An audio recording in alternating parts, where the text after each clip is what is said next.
Bienvenidos al programa de calidad de vida laboral del Magíster en Enfermería de la Universidad de Valparaíso. Mi nombre es Carolina Ábalos, psicóloga diplomada en Desarrollo Organizacional y Magíster en Dirección Comercial y Marketing. Iniciaremos analizando qué es la calidad de vida laboral, la importancia de su fortalecimiento y el abordaje en el mundo laboral en Chile. ¿Qué es la calidad de vida laboral? La calidad de vida laboral es definida como el nivel de satisfacción laboral que alcanzan los trabajadores dentro de su ambiente de trabajo. Un entorno saludable que cumpla con las expectativas de los trabajadores impacta positivamente en su desempeño laboral. Abordaje de la calidad de vida laboral. Abordar la calidad de vida laboral es fundamental tanto para los empleados como para las organizaciones. Su impacto abarca áreas como el bienestar físico, emocional, la productividad de la empresa y la sostenibilidad organizacional. El abordaje de la calidad de vida laboral permite identificar y mitigar riesgos psicosociales, como el acoso laboral, la discriminación o la presión excesiva. Gestionar estos riesgos contribuye a un ambiente más justo y equitativo, mejorando tanto el bienestar individual como el colectivo. En Chile, una de las formas de abordaje de la calidad de vida laboral es a través de la medición y gestión de los riesgos psicosociales.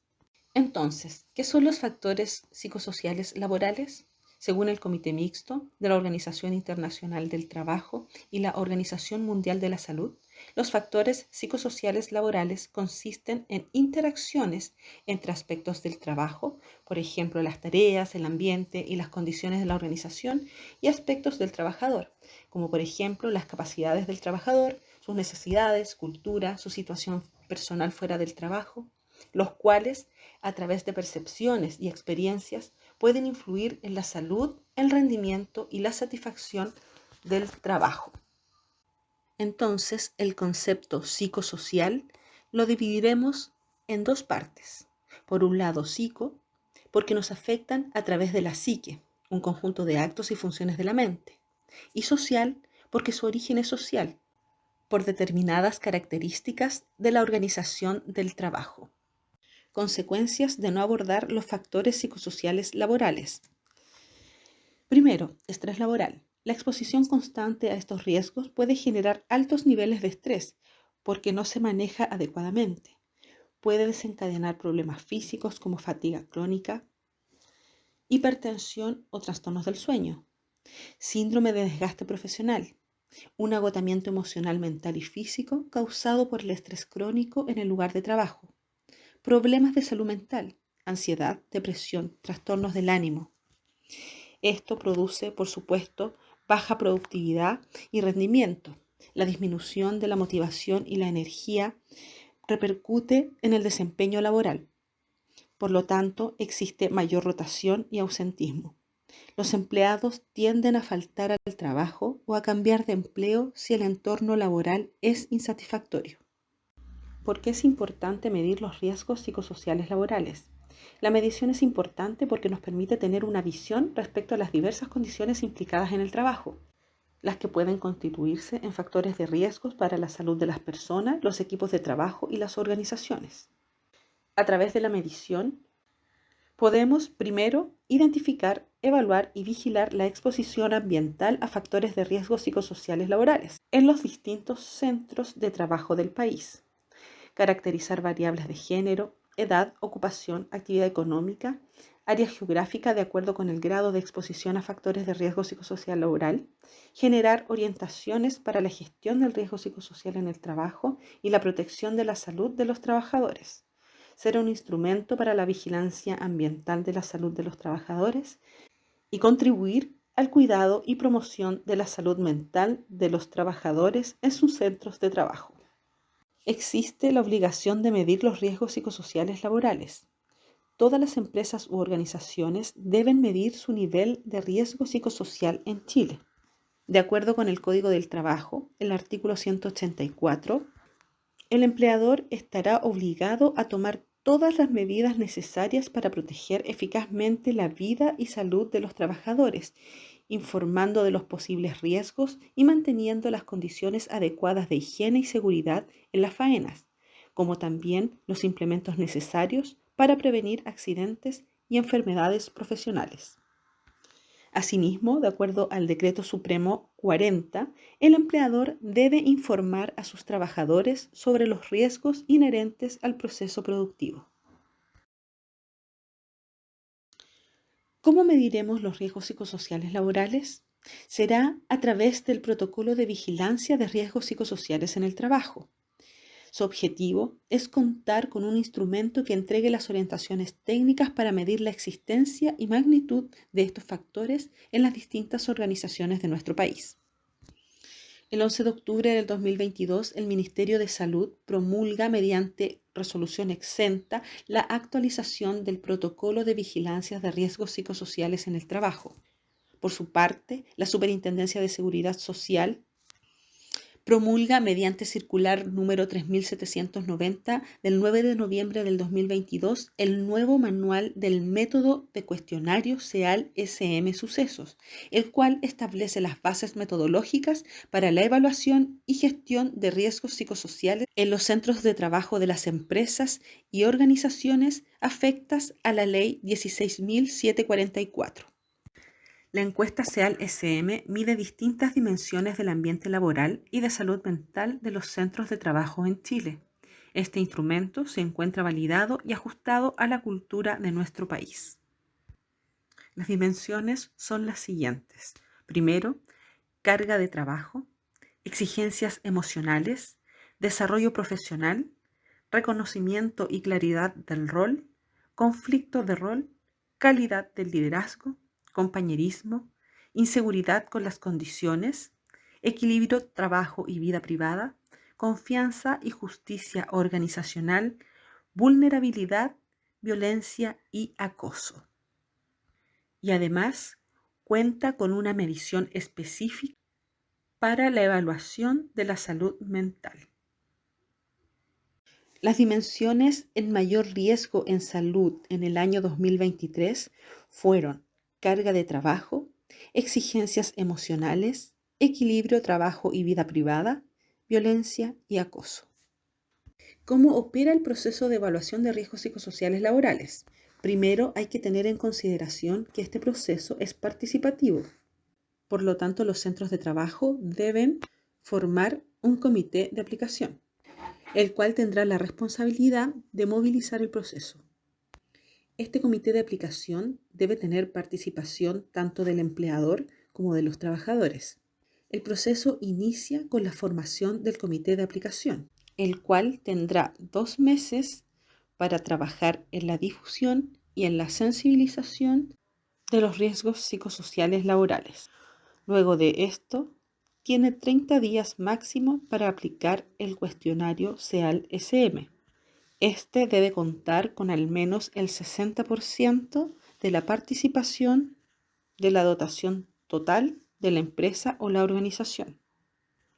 Luego se debe generar la presentación de los resultados a los trabajadores a través de un análisis y discusión de los resultados para generar medidas de intervención. Estas medidas tendrán una programación y calendarización, ya que dependiendo de los resultados, estas medidas pueden ser obligatorias y vigiladas por la suceso. Por lo tanto, el centro de trabajo se obliga a cumplir las medidas levantadas por los trabajadores en los espacios de discusión y análisis de los resultados. Luego del monitoreo y ejecución de medidas, se iniciará un nuevo proceso de reevaluación a los 2 años del inicio del primer proceso. Cuando hablamos de calidad de vida laboral, no podemos dejar de mencionar el acoso laboral, sexual y la violencia en el trabajo. Por ello, vamos a analizar el convenio 190 de la OIT y la ley CARIM, la cual fue publicada a comienzos del año 2024 en nuestro país. Revisaremos su abordaje y su aplicación en el mundo laboral. Para iniciar, daremos contexto al convenio 190 de la OIT. el cual fue publicado el año 2019. Chile lo ratifica el 8 de marzo del 2023, entrando en vigencia el 1 de junio del 2024. Este establece que la violencia y el acoso laboral es una violación a los derechos humanos de los trabajadores, considera que son prácticas inaceptables que generan daños físicos, psicológicos, sexuales y económicos para quien los recibe. Además, reconoce que estas prácticas afectan más a las mujeres y a las diversidades.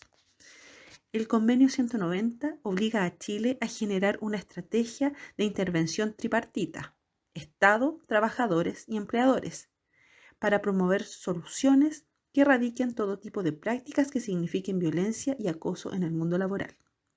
El convenio busca proteger a las personas que trabajan, a las que están en búsqueda de trabajo, pasantes, alumnos en prácticas profesionales, voluntarios, tesistas, también a quienes fueron despedidos y a quienes emplean.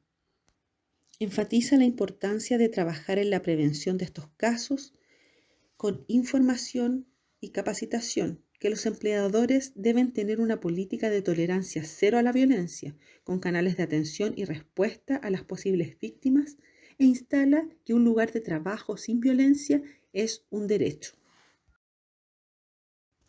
La ley CARI número 21.643 es publicada el 15 de enero de 2024. Entra en vigencia el 1 de agosto del mismo año. Modifica el Código del Trabajo, el Estatuto Administrativo, la Ley 18.834, Estatuto Administrativo para Funcionarios Municipales, Ley 18.833. En materia de prevención, investigación y sanción del acoso laboral, sexual o de violencia en el trabajo. Es calificada como la primera norma que nace del Convenio 190 de la OIT. Establece estas prácticas como un nuevo riesgo laboral que se expresa en violencia. Y también se ha observado que esto afecta principalmente a los sectores de salud, transportes y educación. Establece ciertos principios en las relaciones laborales, las cuales deben ser libres de violencia y con respeto a la dignidad de las personas, con perspectiva de género, y define conductas inaceptables como el acoso sexual y laboral y la violencia en el trabajo, y exige a los empleadores implementar protocolos de prevención y procedimientos claros para abordar estas conductas. La ley CARI es especialmente sensible para los servicios de salud, ya que esta ley fue creada en respuesta al caso de Karin Salgado, técnico en enfermería de nivel superior, quien denunció acoso laboral en el hospital en que trabajaba en Chillán.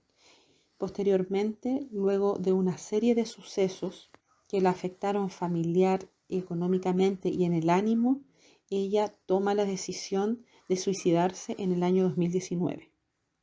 Si bien es importante hablar acerca de la normativa y cómo regulamos las relaciones interpersonales dentro del espacio de trabajo, es muy importante entender el espíritu de la ley, el cual tiene consecuencias tanto para la persona, la familia, para la organización y la comunidad. Primero en la persona, efectos en su autoestima, daños colaterales a la familia, colegas, amigos, baja productividad, daños en el clima organizacional, costos económicos por licencias médicas prolongadas, y su manifestación más lamentable puede llegar a ser el suicidio. ¿A quiénes protege la ley CARI? En el ámbito privado podemos decir que a todos los trabajadores y trabajadoras de Chile. Esto incluye a quienes se encuentran con contrato a plazo fijo, indefinido, por obra o faena, y a los trabajadores y trabajadoras independientes que prestan servicios en forma habitual en un mismo lugar de trabajo.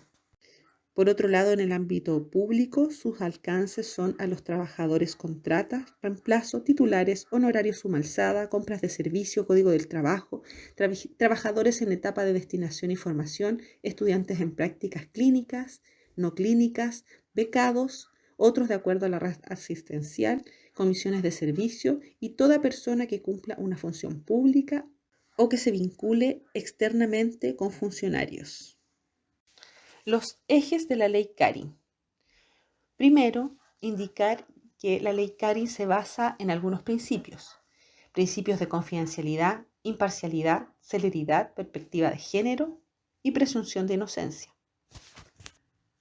Cuenta con 3 ejes, que es la prevención, investigación y sanción a las conductas de violencia en el trabajo. El sistema público antes de la ley Carin ya contaba con una normativa de investigación y sanción a la violencia en el trabajo. Hoy día se incorpora la prevención y el sistema público está obligado a informar, capacitar y resguardar y actuar ante una situación de violencia. En cambio, en el sistema privado no existía nada que obligara a los empleadores a abordar estas temáticas. Entonces, hoy, con la ley Carin, tenemos estos 3 ejes de prevención, investigación y sanción. En el caso de la prevención, el empleador está obligado a informar, capacitar y sensibilizar, resguardar tanto al denunciante como al denunciado y actuar en relación a la primera contención a la víctima o al denunciante en este caso para poder mitigar los efectos de la violencia en el trabajo. ¿Qué deben hacer los empleadores? Todas las organizaciones deberán contar con un protocolo de prevención de violencia en el trabajo, acoso laboral y sexual para promover el buen trato, ambientes laborales saludables y respeto a la dignidad de las personas, el que considerará acciones de difusión, sensibilización, formación y monitoreo. ¿Ya? Entonces, primero se debe elaborar, implementar, difundir y sensibilizar el protocolo de prevención de acoso sexual, laboral y violencia en el trabajo. Incorporar el protocolo de prevención del acoso sexual y laboral y violencia en el trabajo, así como el procedimiento de investigación y sanción en el reglamento interno de orden, higiene y seguridad de la empresa. Informar a las personas trabajadoras los canales de denuncia de los incumplimientos de la prevención, investigación y sanción del acoso sexual y laboral, el cual se debe informar cada 6 meses y proporcionar a la persona afectada medidas de resguardo adecuadas para mitigar los efectos de las situaciones denunciadas. Entonces abordaremos los conceptos claves de la ley Carin. En el artículo 1 de la ley indica que las relaciones laborales deberán siempre fundarse en un trato libre de violencia, compatible con la dignidad de la persona y con perspectiva de género, lo que para efectos de este código implica la adopción de medidas tendientes a promover la igualdad y a erradicar la discriminación basada en dicho motivo. Son contrarias a la anterior las conductas de acoso laboral, acoso sexual y violencia en el trabajo. Primero nos referiremos al acoso laboral. Es toda conducta que constituya agresión u hostigamiento ejercida por el empleador o por uno o más trabajadores en contra de otros u otros trabajadores por cualquier medio, ya sea que se manifieste de una vez o de manera reiterada, que tenga como resultado para él o los afectados su menoscabo, maltrato, humillación o bien amenace o perjudique su situación laboral o sus oportunidades de empleo. El acoso sexual es el que una persona realice en forma indebida y por cualquier medio requerimientos de carácter sexual no consentidos por quien los recibe y que amenacen o perjudiquen su situación laboral o oportunidades de empleo. Y por último, la violencia en el trabajo es aquella violencia ejercida por terceros ajenos a la relación laboral, entendiéndose tal por aquellas conductas que afecten a los trabajadores y trabajadoras con ocasión de la prestación del servicio por parte de clientes, proveedores o usuarios, entre otros. Entonces vamos a identificar algunos ejemplos de cuándo se está viviendo violencia, acoso laboral o sexual en el trabajo. Primero, el acoso laboral. Puede ser agresión física, incluye acoso psicológico, abuso emocional o mental por cualquier medio, debiendo destacarse que la sola amenaza a cualquier aspecto asociado a la situación laboral de la persona afectada no es tolerable. El acoso sexual implica, entre otras conductas, insinuaciones sexuales no deseadas o no consentidas, solicitudes de favores sexuales u otras conductas verbales, no verbales o físicas de naturaleza sexual, tales como comentarios sexuales, acercamientos físicos, caricias, abrazos, besos o intentos de realizarlas, La característica esencial del acoso sexual es que no es deseado ni aceptado por quien lo recibe, debiendo destacarse que la sola amenaza a cualquier aspecto asociado a la situación laboral del afectado no es tolerable. En el caso de la violencia en el trabajo, es cuando el trabajador recibe gritos o amenazas, garabatos o palabras ofensivas, golpes, robos o asaltos en el lugar de trabajo u otras conductas que resulten en lesión física, daño psicológico o muerte. Algo importante acerca del acoso sexual es que tiene que ver primero con el acoso sexual coercitivo. Tiene que ver con que la persona quizás igual dé su consentimiento, pero porque fue amenazada o chantajeada, por ejemplo, ¿ya? Entonces, claro, si bien el límite es el consentimiento, puede ser que la persona efectivamente haya consentido, pero consciente porque está amenazada de perder, por ejemplo, su trabajo. Con respecto al acoso sexual ambiental, es súper importante que esto tiene que ver con conversaciones, con situaciones en las que, por ejemplo, una persona envíe un audio o un video de contenido sexual a un grupo de WhatsApp del turno, por ejemplo, ya eso también se puede tomar como acoso sexual. O tener conversaciones en la mesa sexualizadas y de pronto las personas se sienten incómodas. Como le decía, el límite es el consentimiento. ¿Ya?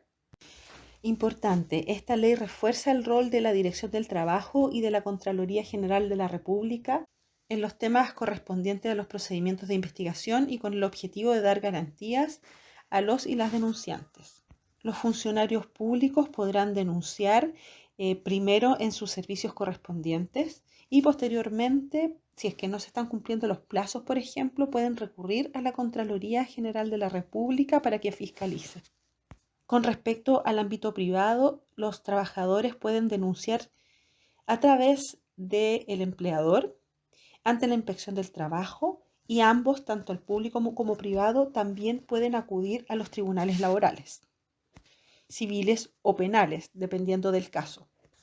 Con respecto a los plazos, en el ámbito privado se establece un plazo de 30 días para realizar la investigación y en el caso de los funcionarios públicos están establecidos plazos, por ejemplo, de 5 días para asignar un fiscal desde recibida la denuncia, 20 días para investigación, 60 días de prórroga máximo y 30 días para el sobreseimiento o formulación de cargos.